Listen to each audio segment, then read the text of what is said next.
Hello, everybody. Welcome to the Little Asian Book Club. For August, we were reading She Who Became the Sun, and we're so excited to have our a special guest here. I'm Alexandra. Tiffany, would you like to introduce yourself?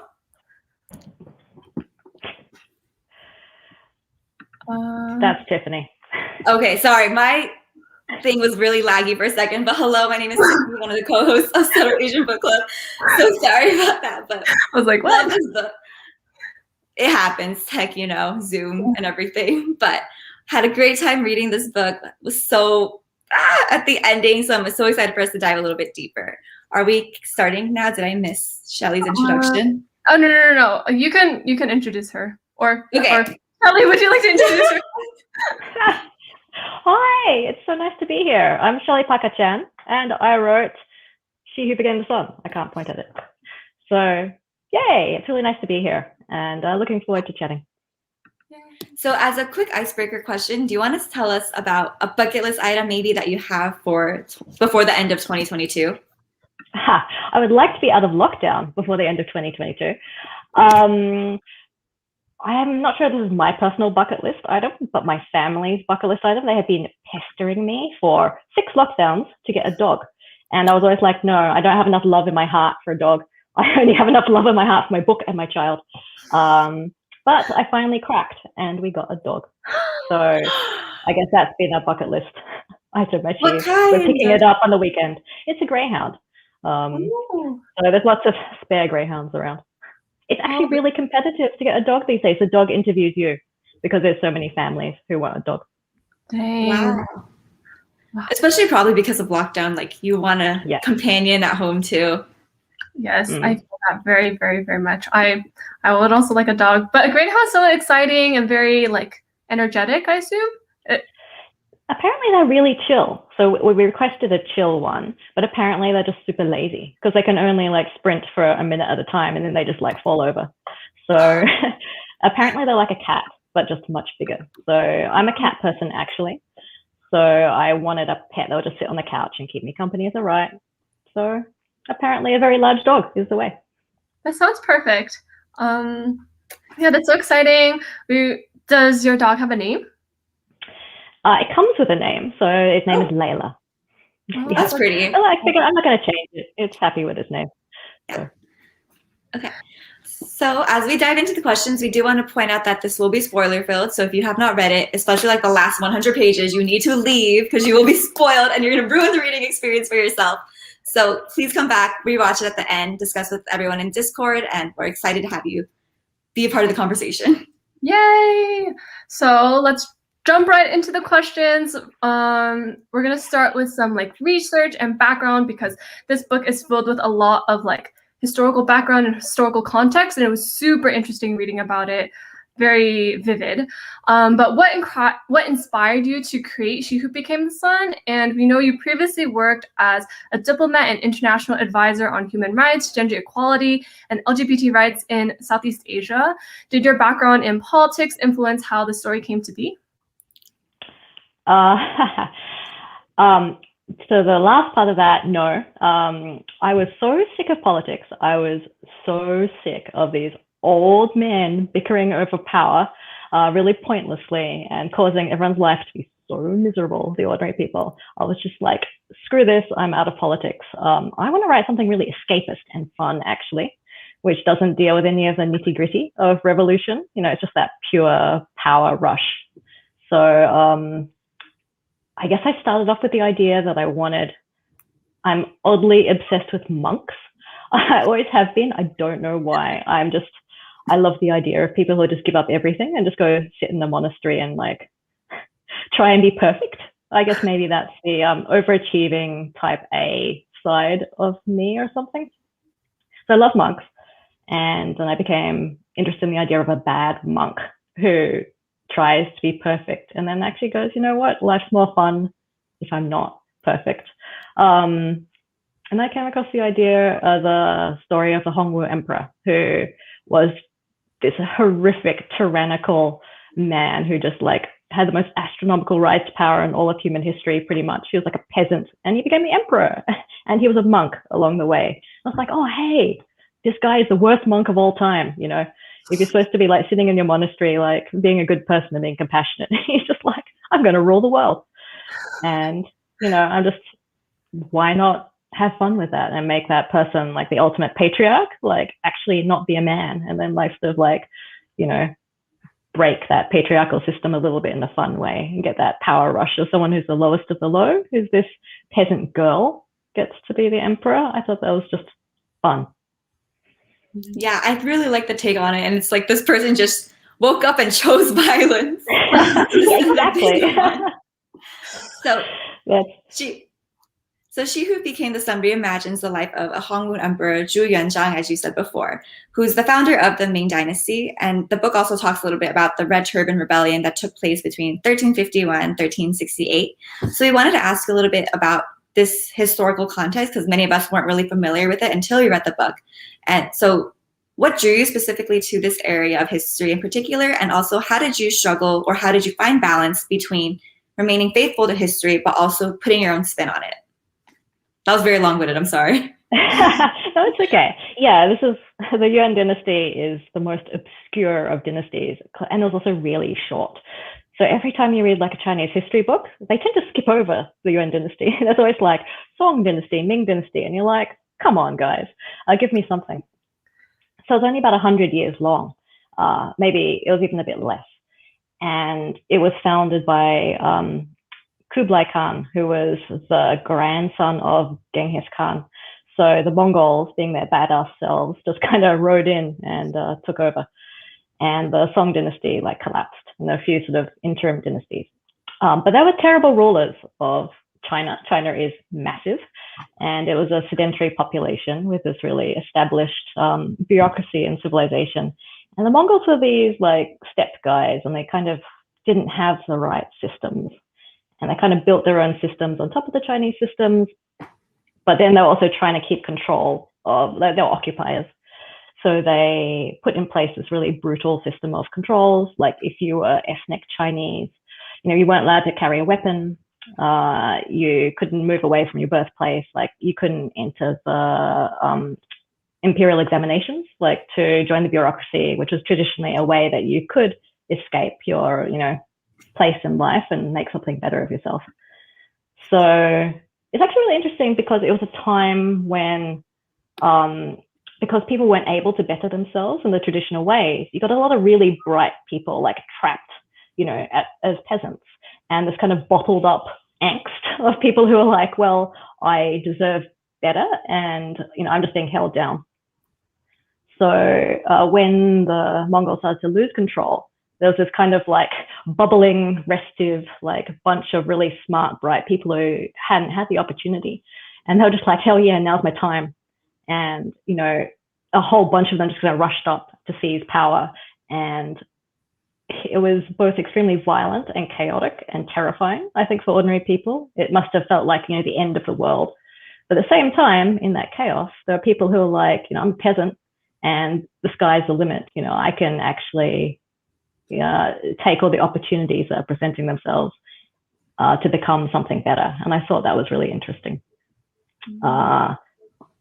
Now I can't remember what the other part of your question was. Oh, how did I change it? Yes, the fall of the Yuan dynasty took like 30 years, and that's like a really long time. And I'm totally not into those generation spanning epic stories, you know, the type like Pachinko and I don't know, Wild Swans or whatever. Like they're all like, you know, and then 4 generations later, someone achieved happiness, and I'm like, oh, you know, I'm not into that. So I did kind of squash the timeline down quite a lot.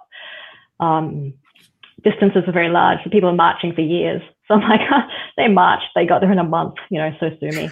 You know, I wanted to foreground the character arcs and the relationships and the emotions, and that kind of happens on a much shorter time scale than conquests generally do. So I thought, you know, what's the story I want to tell? I want to tell a story about emotions, so I don't care if it's not historically accurate, you know. So, you know, if you're a historian who knows how wrong I got it, then this is not the book for you. It's not the book for you, it's the book for us. Yeah, it's so funny how you mentioned that like you squashed the timeline because I don't, even though you mentioned like years and dates and you keep it like, oh, like this is the next month or next season or whatever, it didn't really feel like I felt like the pacing was perfect, and instead we can focus on all the things that you did mention, so like character arcs and everything. And it was just super, super interesting, and felt like when I was reading it, it really, really felt like one of those epic Chinese dramas or Asian dramas in general. And I was like, I'm just seeing this all unfold. But then sometimes when I watch those dramas, it does feel like kind of slow, like, oh, what's going on? This family member's angry again about some small thing, but then like you get to cut out all of the filler and then instead have like this perfectly paced, or perfect in my opinion, perfectly paced story. Oh, well, that's the fun thing about C-dramas. You know, the yearning looks with the rising song in the background. It's the same song you've heard 63 times, but they got to play it in full, like every single time. And that's why they're 80 episodes long, right? Yeah, but sometimes I'm like, you don't have to play this entire like 2 to 5 minute song and have them stare at each other in different angles. Like, can we keep it going? No, I feel you. Yeah, I wanted to write the good bits version. Also, agents and editors very good at that. They're like, this is boring, cut this bit. Okay. Yeah, I really liked it. But speaking of like those perfect moments, were there any favorite scenes about writing She Who Became the Sun? And did you have any like favorite quotes or moments or just anything in general? I guess, yeah, you always like, oh, I don't think always. I wrote this book because I had two particular scenes in mind, and they are the most spoilery scenes of all time, but I guess spoilers are okay, right? Yes, so yes. I was definitely like, I have a vision of two people who are in love and one person stabs the other and they die in each other's arms, kind of thing. You know, I'm just like, that's a classic. You know, I want that. So built the whole story up to one of those moments. And the other moment was just Ju standing there in her golden armor being like, fucking behold me, I am the king of the world. You know, I just wanted that moment. That moment reminded me a lot of Azula in Avatar when she was going to be crowned like the Phoenix King. Obviously, she had like a downfall, but it gave me a lot of parallels in my mind. Oh, yeah. I read a book recently. It's by Emily Tesh, so it's a sci-fi, but it was, I think her joking tagline is that Azula did nothing wrong. And it's basically like someone like Azula. It's amazing. It's so good. So if you like Azula's Rise, Emily Tesh's new book is for you. Okay. Yes, we'll check that out. Yeah, when I read that scene, I was definitely like hearing the cinematic like background, like woo, and then like seeing it all unfold, and I'm like, oh my gosh, this ending, it's so good. Yeah, it's a bit cheesy, but you kind of have to put in the fun parts, you know? Like every time I'd be like, oh, is this too cheesy? Am I going too far? Like, you know, can we have someone kneeling in loyalty? Yeah. And then like little part of me was like, I really want it though. You know, screw restraint, screw taste. I'm gonna like go for it. Yeah. I think because you really wanted it and like you knew what as a reader they would want, it really worked for the rest of us because it was like, not to be like some parts can be kind of fan fiction-y, but I was like, this is what I need as like fan service or what I need to read. This is what I wish some books had in their scenes, but now it's actually played out in the actual book. Yeah. And then the other scene that you mentioned about the heartbreak stabbing moment, like even though that was so like shocking, but also like could see it kind of coming because of the foreshadowing, but then like I was like, even though I'm in so much pain right now, this is super satisfying to read because it's like, oh, the perfect heartbreak. There's definitely a moment in that where it's like, I've gone slightly too far. It's just like, he's lying, he's kneeling, crying, and like the blood is trickling off the side of the bridge. And I'm like, I mean, you kind of had to, because I could see that in a TV drama. That's how they always do it. Yeah, exactly. Yeah, I cried the first time I wrote it, but then the next 12 times I edited it, I started like hysterically laughing. Like, you both deserve it. You're both horrible people. Take that. So the novel explores different expectations and manifestations of what gender looks like. So what do you hope readers will take away as they read about the characters' different changing views on femininity, especially Ma and Lady Ree, after Ju's encouragement to like dream of it? Yeah, I guess the whole gender idea. Oh, sorry. No, you can go. Okay. Yeah, the whole gender idea of the book was, I guess I would say it's about genderqueerness, but it can be broader than that. It's more like, do you want to live in the box that society has made for you? And this applies to anyone, whether you're male or female. It doesn't matter if you're genderqueer. Like, you could be a straight cis guy and just be like, I don't want to live in the box that society has made for me that says you have to be like X, Y, and Z. Like, you can't cry, you can't feel, or, you always have to, pretend to not be afraid. And for women, there's a different box with sort of constraints.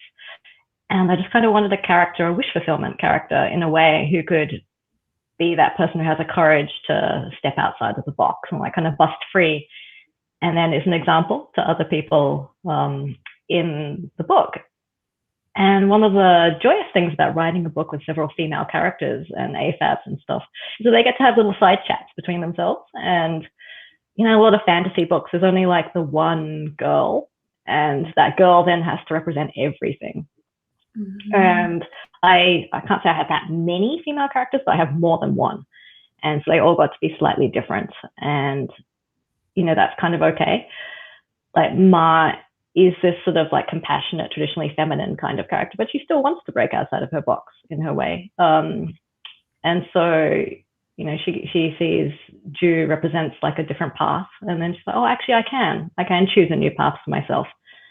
But at the same time, like, Ju has been this badass person that maybe sees something that she could have too in Ma, and that's that sort of compassion and a slight acknowledgement of other people's humanity that she might have been willing to ride roughshod over previously. I quite like Rui as well. Like, why not stand up and rule? Take charge. You're tough. You're a woman. You're pregnant. It's a tough position for a woman to be in. And I liked the fact that Ju could sort of access a little bit of her femininity to understand what that must feel like for someone. Yeah. I really, really liked how we have like very distinct and different types of female characters, but then also in each way they all encourage and remind you that like gender is fluid, and like it can be fluid, and there's not just like one way of being female. And so like Ma was like very compassionate, how you would typically perceive someone who is more feminine, but then that's not necessarily the only way. And then you can see that in all these different characters, and you can see that in all of these other characters too. And so I really, really appreciated that. So good. But as we transition away from gender, we can talk about a little bit more about language. In many ways, She Who Became the Sun, it feels like a book that was dedicated to the bilingual reader. How did you draw from your own diaspora identity and weave in both Eastern and Western writing styles together? Oh, I mean, that was the biggest compliment when people say it feels like it was written for a bilingual audience. But then I immediately feel my Asian insecurity rising up. This says, you don't know anything and you don't speak Chinese, and like you basically just faked it all. I wanted something that felt like a Chinese web novel, of the kind that like I used to read a lot of. And they're often like translated in a slightly janky, imperfect way that reflects the fact that the original is in a different language with a different grammatical structure. And I kind of like stole that, the feeling of a web novel, and maybe the slightly archaic ways that some words are written, some things are phrased. But how did I draw from my diaspora traditions? Yeah, well, I don't know, my family is Southern Chinese, but they are out of Malaysia. And I spent a lot of time in Southeast Asia, but I grew up in Australia. So I always feel like my knowledge is really secondhand and broken up. And I was saying to you guys before that my mom like immediately texted me this giant list of things that I'd gotten like wrong. But, I wanted to write stuff for people who are like me, who maybe didn't understand things perfectly, but I don't know, it's just when you write a book set in China, I guess it's a fantasy of a place where people understand your background, where people look like you, or maybe not like me, maybe more like you guys, because I'm mixed race. yeah, and it's not necessarily aiming for a truth. Like, I'm not trying to write a book that would read as though it were written by someone from mainland China. I'm not trying to write a C-drama as though it were written by an actual mainland Chinese person. Like, I'm a diaspora person. I'm the result of Eastern and Western like traditions of storytelling. So I just want to write something that felt familiar to me, but yeah, it was that kind of fantasy of like everyone is Asian, and because everyone is Asian, everyone gets to be a real person. You know, you often look at TV and there might be one Asian character, and that one Asian character has to be everything. And when I started watching K-dramas, I was just kind of like blown away. I was like, oh my God, there's like 20 people on screen and they all get to be a person, you know, like an individual person with individual likes and dislikes. Someone's an asshole, someone's noble, you know, and none of that is related to specifically being Asian amongst white people. And that was so mind-blowing to me. So I guess that's what I was trying to write. But inevitably, you know, it is a Western kind of story. I've borrowed like wuxia tropes. There are C-drama tropes in there, left, right, and center. But the backbone of the story is like a Western. It's a Marvel superhero story. It's a bit Star Wars, you know, the farm boy becomes king. So, but I am what I am. And so I just got to write what I got to write, you know.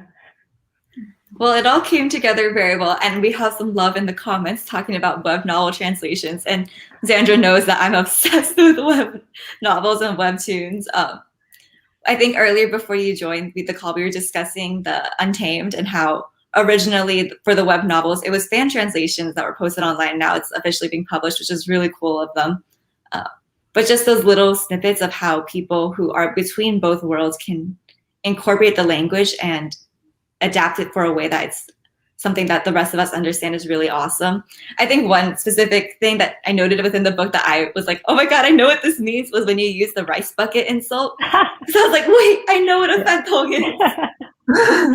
Yeah, Chinese profanity is so fun. Sometimes I put in some phrases. Someone said, oh, that's more like Southern Chinese. And I was like, yeah, my mom used to say that. But yeah, I gave it a good go. And it was fun. Yeah, it's like those little tiny snippets where it's like, if you know, you know, and then you feel like, oh, I'm so special. I do get it. I get the joke. So moving a bit away from research and things we wanted to dive into plot and characters. So of course we needed to ask you, who was your favorite character to write, and maybe who was the most challenging character to write? This was fun. Yeah, Ouyang was the easiest, but he was not necessarily the most fun because he's like a total sad sack, you know? Like, I mean, He's an sorry. angsty boy. Very. He's a lot of trauma. He's very sad. So he was easy, but he's not a fun time. Whereas Wang Baoxiang is a fun time. And I had to cut out his POV because I just had too many points of view banging around. So he has a point of view in book 2, and that's fun. I mean, he's the kind of diabolical, throws a spanner in all the works, bitter scholar. I love a bitter scholar. You know, he's very low-key inspired, so he was super fun. He's my favorite. And my least favorite to write was Ju, because, oh my God, it is so hard coming up with a likable monster character. You know, she's quite monstrous in a way. She has this like monstrous ambition and desire, and they're very unlikable character traits, actually. So I went through a few versions of her where she was more or less of a sociopath, and kind of, I think I had to look for like a key defining character trait of hers that would make her relatable, and that was like she was afraid. So I think like fear drives her, and I think that is quite a relatable you know, thing. She's not feeling entitled to be powerful or to be the emperor. She's just trying to survive, you know. And I thought, so that's what I latched onto in the end as the driver of her character. Before it was a bit more like, I'm a sociopathic void and I just really am ambitious. It's kind of like the historical guy, and like the historical guy, then she turned out to be terrible. And I kind of don't want grim dark. I kind of wanted something where, you know, you like the characters and you want to see how they go. Yeah, we have one of the YouTube questions which kind of like talks about how you're describing Zhu, or where was it difficult to write such power-hungry characters as a protagonist? And earlier you did talk about it, but like, yes? Yeah, I think I just really tried to show why they believed in what they were doing, and why it seemed justified to them, while at the same time, you know, showing a little bit through other characters why that's not okay. You know, Ju does some extremely terrible things, but she really feels like, well, I guess maybe she's lying to herself a bit. Like at first, she clearly feels like she has to do everything that she does, and that includes murdering a lot of people. And then later on, she sort of transmutes this desire to survive to the desire to being the emperor. And I think that is lying to herself a little bit, because I think she could have survived well enough without latching onto this idea of emperor. It's kind of fun to delve into the grays there. At the very last act she does, I think that's the unforgivable. That's when she kills the kid. And, you know, and I think other characters in the novel believe that she didn't have to go that far. And I think that's something that gets investigated a little in the next book, of like, Ju hasn't up to this point actually experienced any consequences really for what she's done. She did get her hand lopped off, but she doesn't experience that, you know, as a destructive moment of self. It's not something she really paid for that actually helped her. So I think in book 2, it's a little bit more of like, oh, if you're going to keep, you know, stay obsessed with this idea of becoming emperor, what are you going to give up for it? What are you going to actually sacrifice? And same with Ouyang. You know, I tried to show why he believed what he was doing was necessary, even as I think you can pull back as the audience and see that it's a terrible idea based upon terrible ideas. Yeah. I find it. Oh wait, go. Like, we're getting so much secret info on book 2, and I'm so excited. Yes, me too. I'm very, very, very, very excited. I forgot what I was gonna say. I lost my train of thought. But it's okay. Okay. But I really liked how there was a big cast of characters and there are different perspectives. But how long did it take for you to settle on a main character? And did you ever have to like switch things up? I know you did mention that Wang Baoxiang had to be removed as a POV, but then was Zhu always the main character initially, and General Ouyang as well? Zhu was always the main character. And I did need a foil for her. And at the very, very start, it was Wang Baoxiang. Like, he was the foil. He was like the evil minor prince who was like really bitter and set upon, when he felt like he was upholding the Yuan when no one else would, defending it in his own way. But I then invented Ouyang, who has no historical analog. He's just like a kind of character I wanted, because I needed to tell the story about gender that I wanted to tell. I think I needed a character who was similar but opposite to Zhu in a lot of ways. So he just kind of came about out of necessity. And when he came on board, I kind of felt like the story had the two halves it needed, you know, Zhu rising and Ouyang falling. And that sort of also brought in this like lovely tragic feel, you know, a good old Chinese romantic tragedy was sort of a feel I'd always wanted. And I think someone who felt like his tragedy had been like set in stone, not through his own doing, very long ago when he didn't have any agency over it, like as a child, like his family was murdered when he was like 10 or whatever. That kind of appeals to me in that classic story shape. And like, I don't think that it should have defined his life in that way. Like, I think he had a lot more agency over his life and decisions than he admitted to himself. But yeah, it was fun to play with.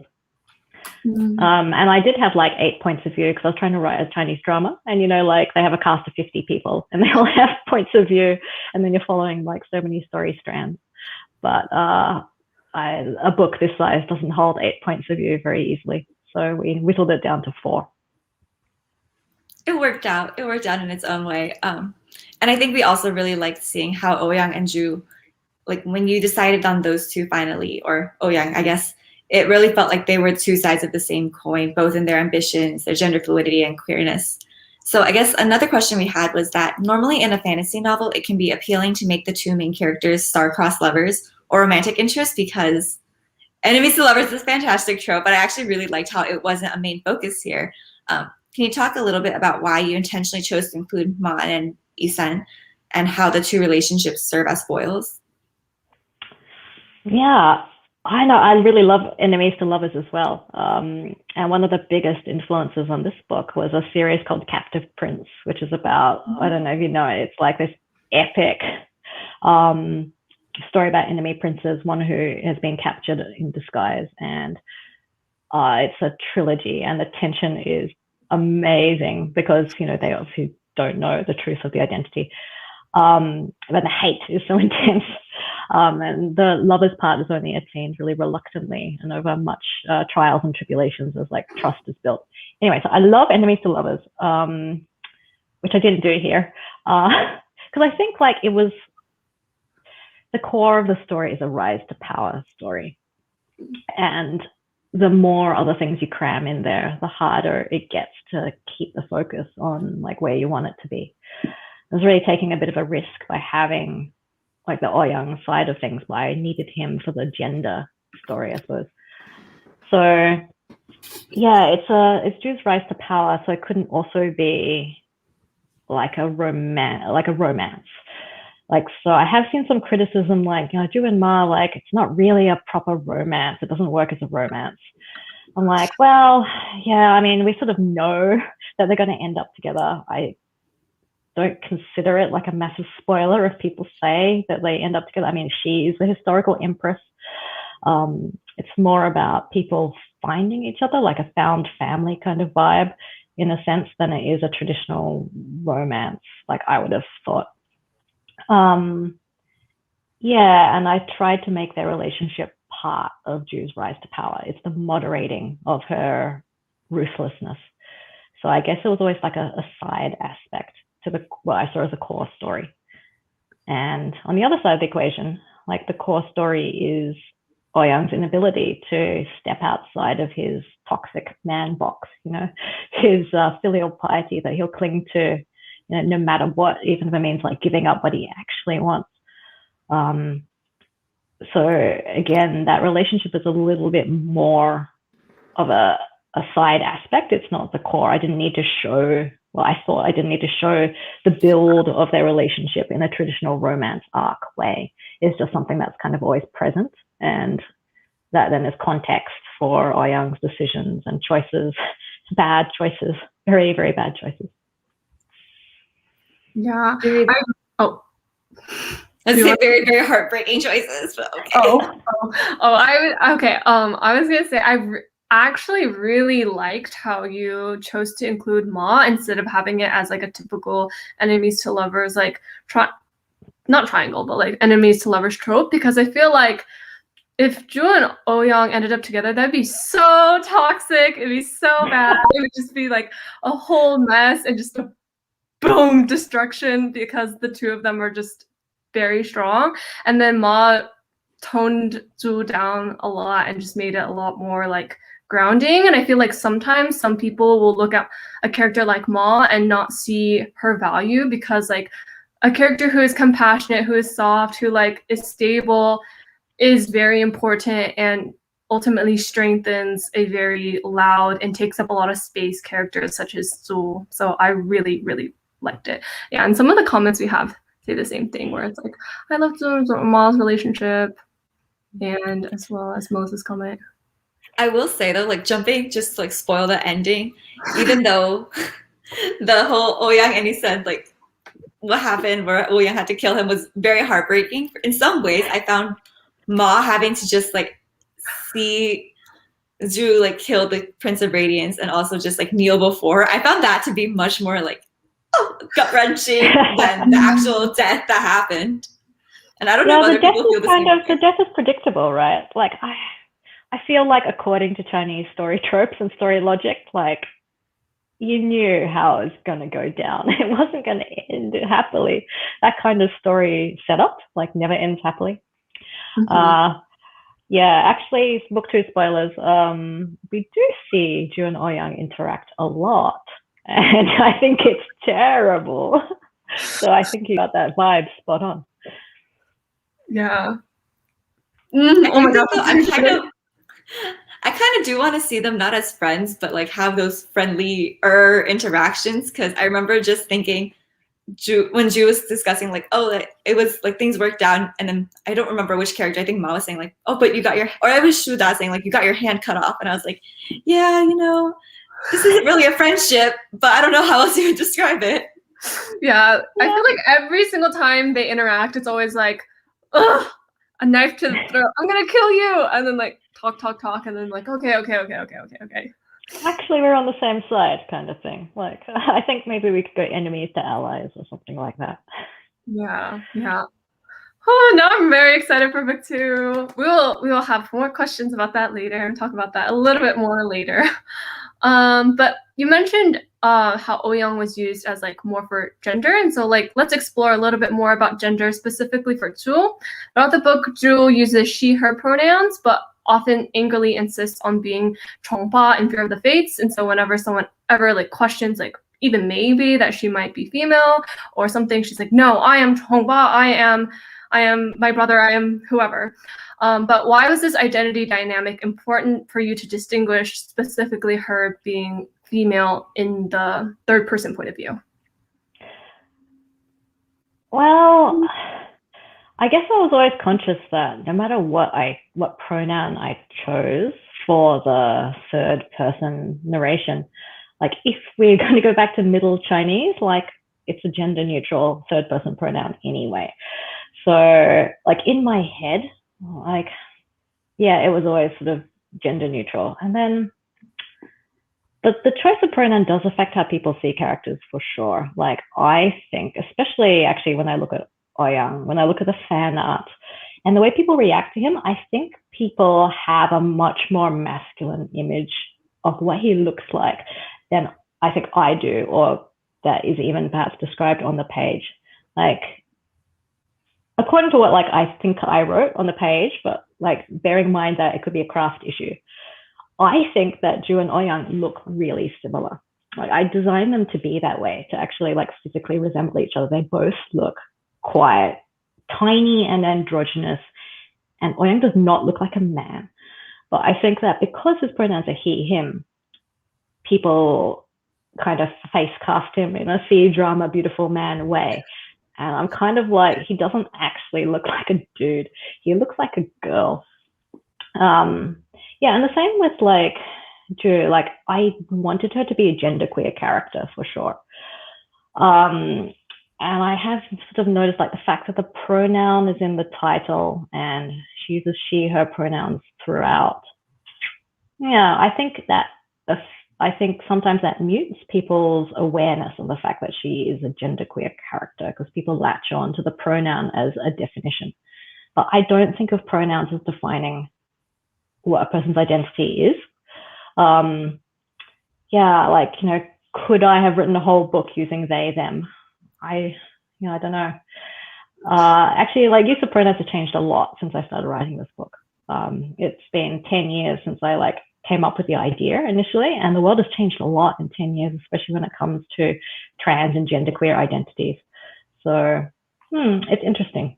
But at the same time, like, the AFABness of her is important because I wanted her to be not a man, the revenge of the subordinated gender, the people who were born girls against the patriarchy. So I think that's probably why I gravitated towards she, her for the main pronoun.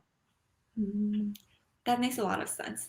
I guess in a different vein, with Ouyang, did you go into this story knowing that he was going to be a eunuch? Because I think that is such a defining characteristic of his entire character development and who he is as a person. Yeah, I think he came into my mind as a eunuch. I love the idea of eunuchs. Again, this is kind of weird. I love monks. I love eunuchs. I remember reading some action adventure books as a child. I can't remember who they were by, maybe Wilbur Smith or someone. Anyway, there was a eunuch character, and I really identified with a eunuch character for a way that I didn't like realize until like 30 years later or something.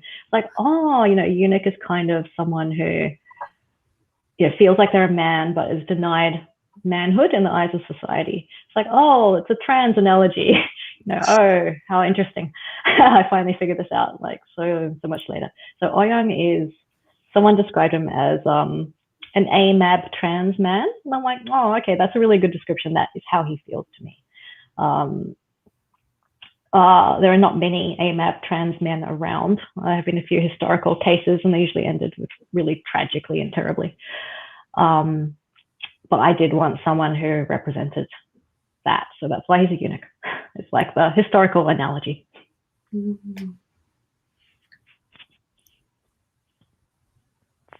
Mm-hmm. Sandy, you have the next question. Oh, okay. Okay. Sorry about that. Okay, yeah. So I really liked how Ouyang and Jewel are two character foils and how they like complement and contrast each other. And it's kind of funny how you were describing even for like the pronoun situation about how like a lot of the fan art, a lot of people still interpret Ouyang as a male, but then in my mind, I think I interpret them as like looking very similar despite the whole pronoun and gender situation. But despite all of their similarities, the main difference was how they approached their fate. For example, Ju's rise to greatness and then Ouyang's descent as he reaches for revenge. At one point, did you realize that their paths needed to diverge, or was this something that you always planned? I don't think I always planned it. I think it came out in the drafting, where you sort of feel like, what's an interesting shape for the story to have? I did write a lot of drafts. I think there was 9 drafts maybe. And, you know, I mean, first books always take like a lot of iterations to get right. And I always thought of myself as a planner. I like rigorously planned out every scene and every plot point.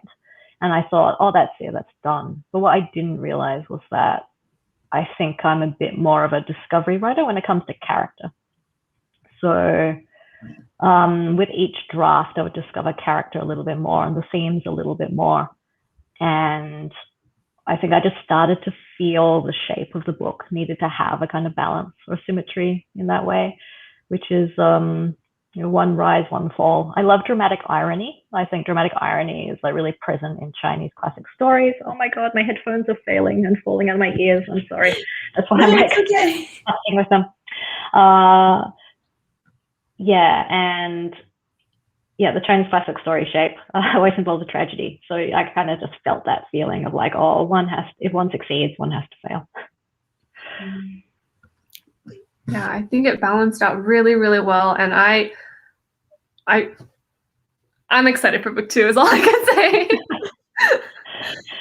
So yeah, it's fun. Book 2s are fun because you get to throw all the existing characters into different combinations. So I think a lot of all the key players of book 1, except the ones who died, come back in different places with different goals perhaps. Yeah, and plus I feel like you can do a little bit more with them because you don't have to provide the context that you have to do in the first book of like, oh, who are these characters and how do they relate to each other? Yeah. So yes, with this ending, it was as much as heartbreaking and like angsty filled as it was. I think one thing I do somewhat appreciate about it is that I was like, gosh darn it. I was also like, there is some sense of closure. I didn't feel like nothing was too out in the open. Like I can understand if this was like a standalone, I would be pretty satisfied. So I guess we were wondering, is there anything we can expect in book 2, or is there, you already shared a lot, which we are very, very thankful for. There are other areas of book 2. Is book 2 kind of like the final book? Or is there going to be like a book 3 out there in existence? No, it's a duology, and it was always, well, actually, no, it's a trilogy, like when I first started writing this series. But then when I sold it to Tora, they were like, we want 2. A duology is a new trilogy. So it is now 2 books, and I think 2 books is the right length for the story I want to tell. So it all gets wrapped up in book 2. I think we know where it's going to end, but the fun is how people get there. Like, even the title of the first book, it's kind of obvious that Zhu's going to become the emperor, but like, you know, at what cost? And what kind of emperor is she going to be? And what does it mean for the institution of empire, like based on who sits in that throne, you know? So book 2 is about like a battle royale of several people for the throne.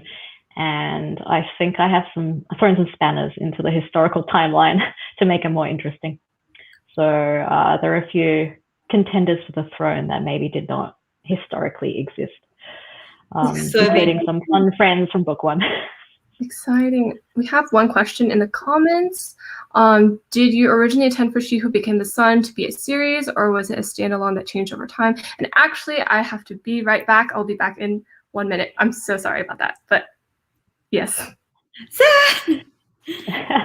Thank you, everyone. It was, it was like intended to be a trilogy, but you don't know how many books you'll be able to sell.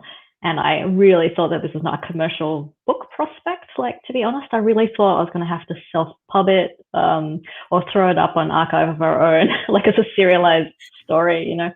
Unfortunately, I had a friend who was like, wait, don't do that. Don't put it on AO3 yet. Try and sell it. I think it will sell. And she was entirely correct. So I am very grateful for that advice. But yeah, so I didn't know if the world was ready for like a trilogy. So we did try, like, it has a standalone title, and I did try and make it mostly wrapped up at the end of book 1, just in case a publisher had not picked up more of the story. Well, thank the gods and thank the fate that we did get this magnificent book, even though I'm sure it would have been just as wonderful to experience on AO3 because so many fond memories related to that website. But yes, we're so excited about this. I think one thing we're really curious to know is, aside from this series, this world, are there any other pieces of writing you're currently working on or you have in mind? Actually, before you get into that question, I had another question. Do you think that book 2 will take 9 drafts plus in that sense too? It really feels like it's taken 9 drafts. I really hope it will take less than 9 drafts. I think one really terrible mindset that people get stuck in, and I am definitely in this, is like, oh, I've written a book now. Clearly, I have to write the next book perfectly the first time. And then you get really obsessed with like everything you know now has to be done the first time around. Otherwise, oh, I'm a terrible failure. You know, I should be able to do this by now. Mm-hmm. But I think what you really have to do is let go and be like, oh no, it's an iterative process. Like, lean into it. Write the shitty, crappy words, of which there are so many crappy words, and then like just try and make it better each time. The problem is like deadlines do kind of mess with your head as well. Yeah, I feel like whenever I listen to author interviews, they're always like, book 2 or the second book or third book is always harder than the first one, because now they have all of these expectations that you just mentioned, but also because usually the first book that they write, it takes a long time because they're like, I'm just writing until the end. And then like now that if it's a series, it's like, oh, you have to be published by this date. And then you're like, oh no, I don't have 10 years to write this book anymore. I need to cram it. But and the pandemic didn't help. It's like, you've never written a book to a deadline before. Write one now in 18 months. Oh, and by the way, there's a pandemic. I'm like, oh my God. It'll work out. Yes, we probably does not. Yeah. We believe in you. Yes, everyone believes in you. Yes, and we'll be patient. So if there is necessary to move it back, we're cheering you on. Yes. But do you have stories in your heart that you do want to get out that maybe are not set within this universe or part of the series? Part of the series, no. I'm done with Imperial China after book 2, I reckon. I think I've done what I wanted to do. I mean, I might come back to it in a couple of years, who knows? But for the time being, I think I've done my screw you Confucius story. You know, like, I'm a bit of a spite-based writer, so I'm always like, I hate this thing about the world. Let me like change it in my fanfic, or let me like write my history fanfic to like do a fix it. You know. So So I think I've done my dash in this genre for a while. And also the mainstreaming of C-dramas has just kind of really radically altered the landscape. When I started writing this book a very long time ago, literally 10 years ago, I got the idea for this story.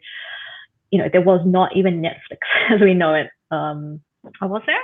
I can't even remember. When did Netflix start? Anyway, you know, there weren't C-dramas on Netflix. And I was watching, like, you know, the dodgy fan sub versions on YouTube and Viki and stuff like that. Yeah, but now everyone's got access to C-dramas, and there's so many Asian-inspired fantasies coming out over the next couple of years, and they're amazing. I've had the privilege of reading some of them early, and they're like all the flavors of Chinese drama, like, you know, a high fantasy or wuxia or like palace intrigue. They're all coming out. So I feel like, you know, I don't need to write the book that I couldn't find anymore because those books exist. Yeah.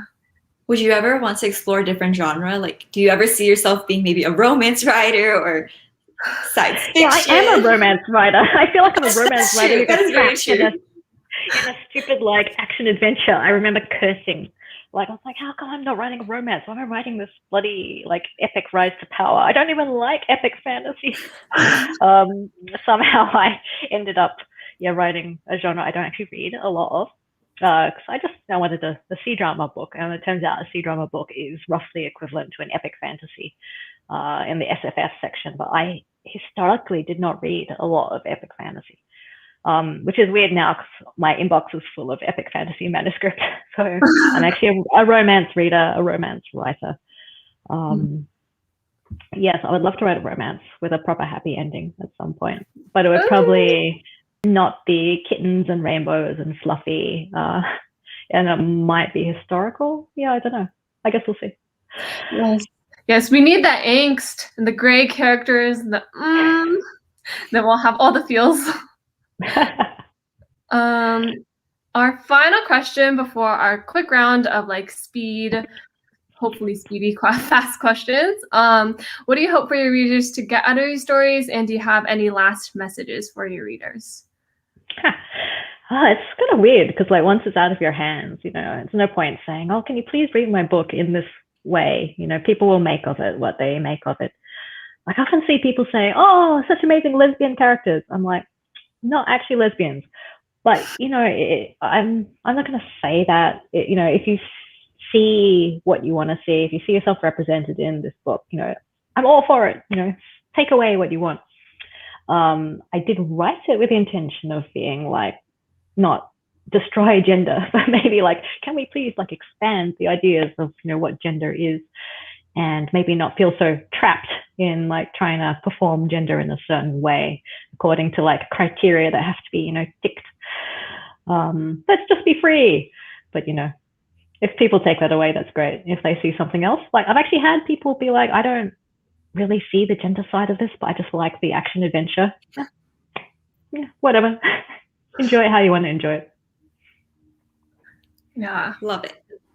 So moving then into our final fun question set.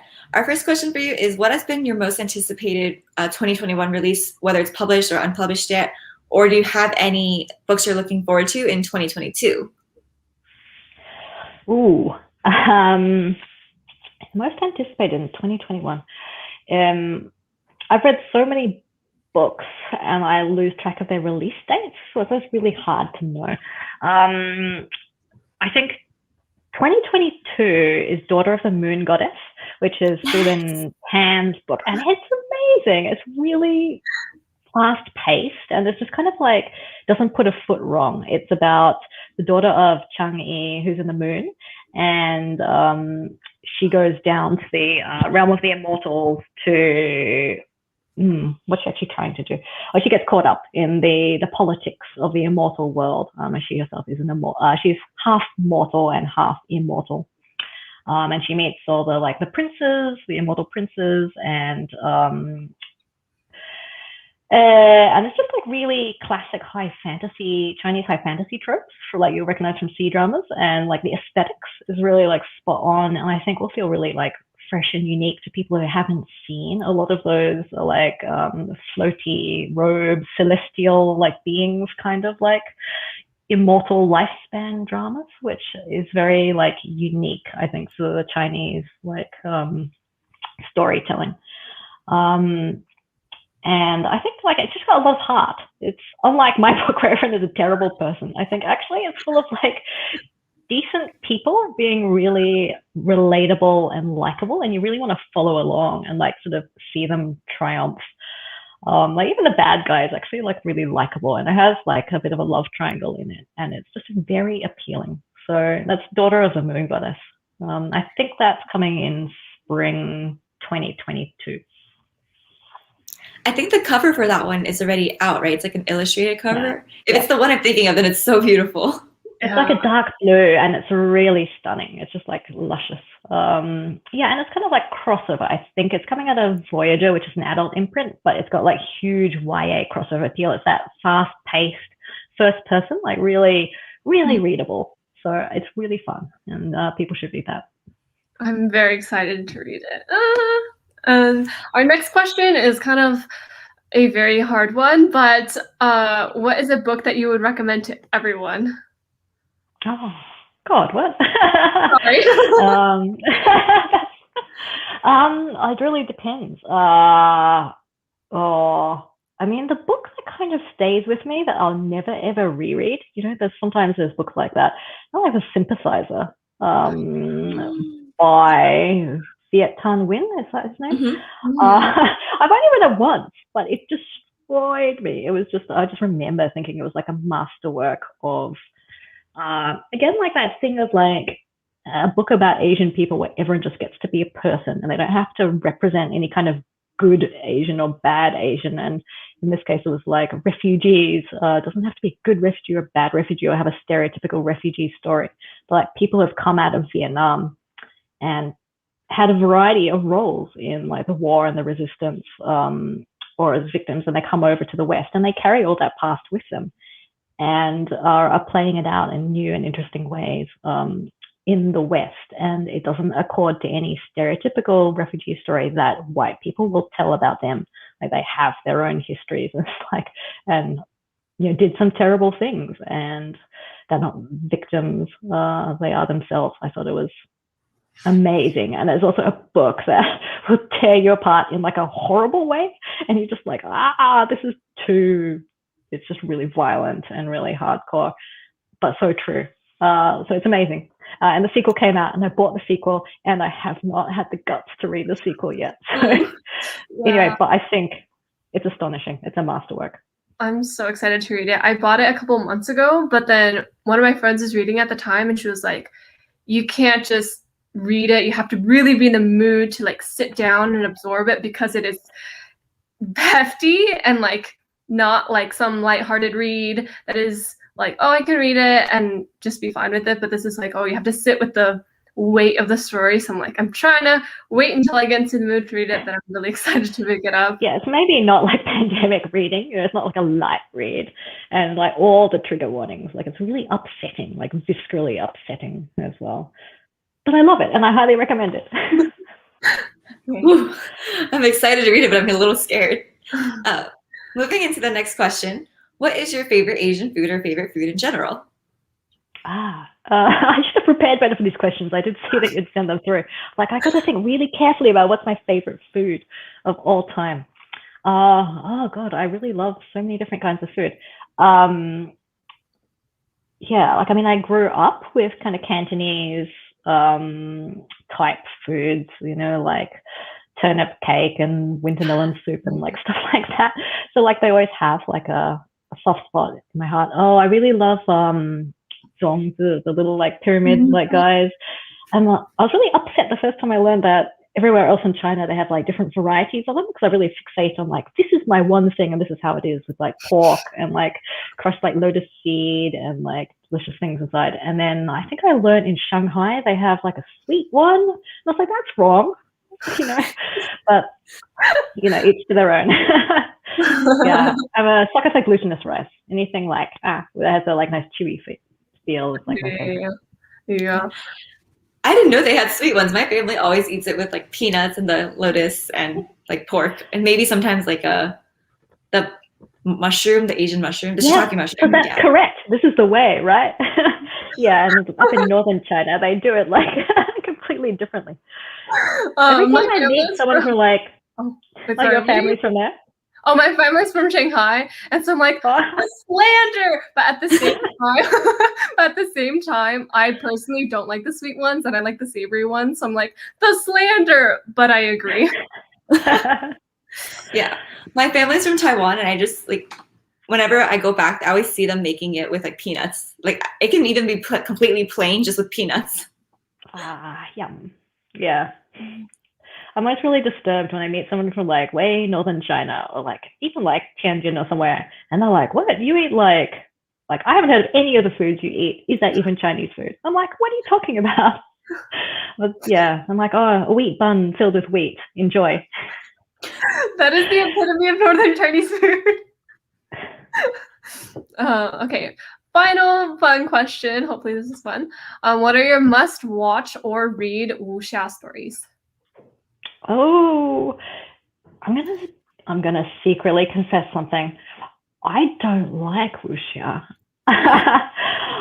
This is a horrible thing to confess. Obviously the book has a lot of the tropes in it, but and I've read Jin Yong stories out of a sense of like obligation or something, and I had Chinese friends who were like so into it, and they're like, "Don't you see the Chinese philosophical like themes are being brought out in this really like creative way, and understand like the bones of the genre?" And like, I'm too Western raised or something to like feel that in my bones. Like I can kind of like in an abstract enjoy a wuxia story, but I never went into it in a sense of like, oh my God, this is the story of my heart.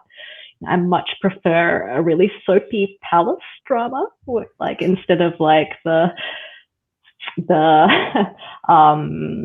martial arts and sects and revenge and just everyone banging around in the rural countryside and the Jianghu. It's not for me. I'm sorry. Yeah.